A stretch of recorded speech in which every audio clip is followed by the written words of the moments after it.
the first time I started fasting, I started with intermittent fasting. Intermittent fasting is quite like the name implies, an intermittent method in terms of timing when you fast.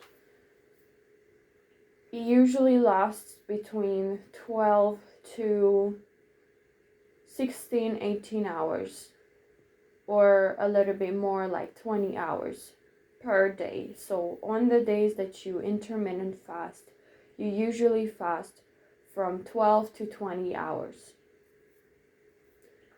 I remember the most impactful intermittent fast that I have ever done for the first time in my life, and let's say first times are something else, right?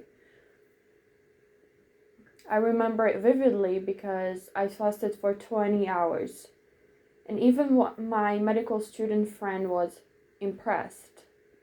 But at the time, I didn't even know that some people only eat one meal a day, most especially men, because they are allowed by their hormones to do that, to have an OMAD diet, which is one meal a day diet. But the first time I tried fasting for 20 hours, I did feel a little bit of resistance compared to the average style of eating, which is 3 times per day, breakfast, lunch, and dinner, and maybe some snacks here and there. And in our culture, it is not very common to fast without eating food altogether, because if a person fasts, they rather say, well, I do not eat meat, for example, or I skip, just one meal, or I replace food with drinks or something like that. But it's very uncommon here for people to fast without consuming absolutely no food, but only water. So the first time I did it, I remember I got quite energetic. I had more, sharp thoughts. My thoughts were faster, obviously, and my emotions were more intense. I also kind of felt, confused a lot because I had so many thoughts in my head at the same time.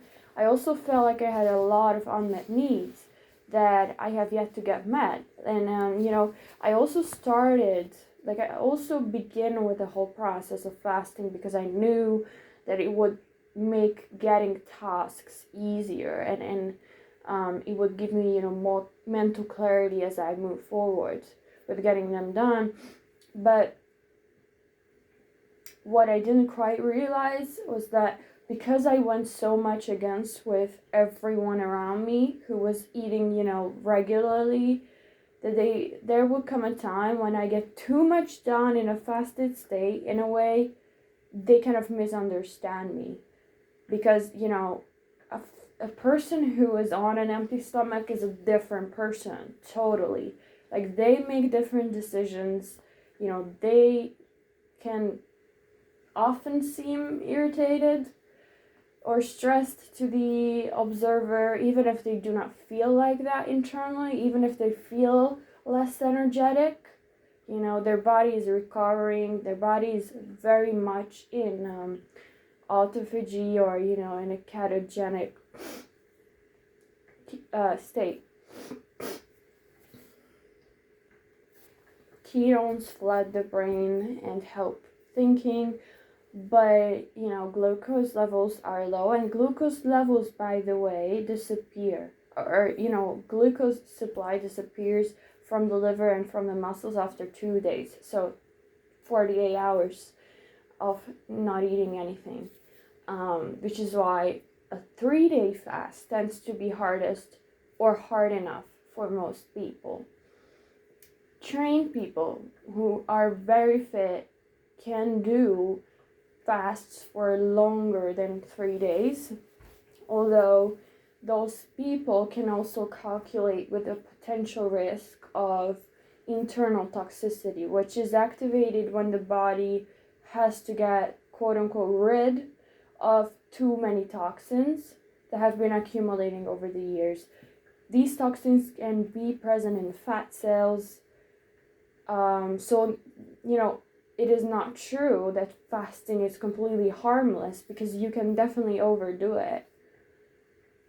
But intermittent fasting is generally a very safe way for the average beginner, especially if the fast remains around, 10 to 16 hours. 16 hours is what Naomi Whittel, a nutritionist, recommends, who also has a lifestyle plan of 15 days, and she has also written a book on that. The reason she recommends 16 hours is because that is the mark where autophagy gets activated in the body. Now, autophagy is what enables the body to kind of clean after itself, if you know what I mean. When you eat a meal, you clean up after yourself. You put everything back into its place, clean. Now that is what the body does in a fasted state, which is why you must have your basic needs met physically, being in a safe environment that is warm and has some softness to it, like a bed that you can rest in, very tranquil and very silent, so that you can sleep in it. Not like out in a wilderness and airplanes are flying over your head. Like, you have to be very selective with where you fast, especially if your fast is longer. Generally speaking, because humanity has evolved to live in houses, especially European people, I would suggest to never fast outdoors for longer than 2 days, unless you literally have no other option, or you are not even in Europe. Because like in Europe, it is very normal that we spend our days in houses, and the reason why I'm saying this is because houses almost have an atmosphere that helps create who we are as we spend time in those places. Houses themselves and land and the area that we live in have their own chi, which is life force energy. The way our houses are arranged impact our mood, our health, our wealth situation, our family life. They impact everything. So where you fast really matters. But as long as your fast is, again, no longer than, say, 18 hours, you will feel the benefits of a fast without depriving yourself too much or putting yourself in an extreme physical state, which also make others concerned as you experiment with the length of your fast. Now, if you are just starting out, I recommend starting with, again, shorter periods. If you want to hit autophagy, I recommend 16 hours, maybe a few hours more if you really want to amplify the effects. And if you feel ready, you can do this length of fast every 2 days. This is good for both men and women, although children are not recommended to fast in general, because children, have different energy needs completely. And they also have different, potential when it comes to even physical exertion. So it's completely different for children. Children are very adaptive in general, but when you deprive them of food, they kind of will get used to not having it often, and when they grow into an adult, it will become harder for them to get back to a 3 meals a day type of lifestyle if they have to. That is my assumption, but fasting like every 2 to 3 days is generally safe for beginners and intermediate fasters as well. Now, I am aware that women have different needs because of their hormones. Women have hormones that change every 2 weeks or so, or maybe even every week. When they get their period, their sex hormones are generally very low. So their estrogen, their progesterone, and their testosterone are all very low. And that is because while a woman is menstruating, her body is detoxifying itself. As she progresses into her first and second weeks, from the 6th day and on, her estrogen and progesterone levels rise until ovulation, which is when testosterone also gets produced in small amounts. When all three of these hormones are high, she has high energy, she has high libido, she has the potential to get pregnant the most. And it is because of that during this time, she also has the capacity to fast for a longer periods. Although I must emphasize that a woman enters her second phase of fasting, a fasting lifestyle, as Dr. Minnie Peltz says, on her 10th day after her period, which means her hormones are gradually elevating until the 10th day, which marks the need to switch to a carbohydrate heavy diet in order to support her sex hormones being both excreted and produced. Now, this is very important because if a woman fasts in the part of her cycle when she is between the 10th and the 15th day, her state can become so unpredictable that even she doesn't recognize herself. I would suggest that if you would like to remain on the ground but still implement a longer fast, do a longer fast from the 6th day until the 10th day, or from the 15th day until the 18th day. During these periods, her hormones are both low enough, but not too low for her to have enough energy to sustain a fast without being deprived of carbohydrates, which support her hormones. A man can fast every day. On the other hand, his testosterone levels are, highly benefited. They're highly impacted from fasting in a very good way. Many men may opt for a 1 meal a day type of diet, although they can also easily do multiple meals per day lifestyle. Their bodies are super adaptive in how they eat, when they eat, because of their sex hormones.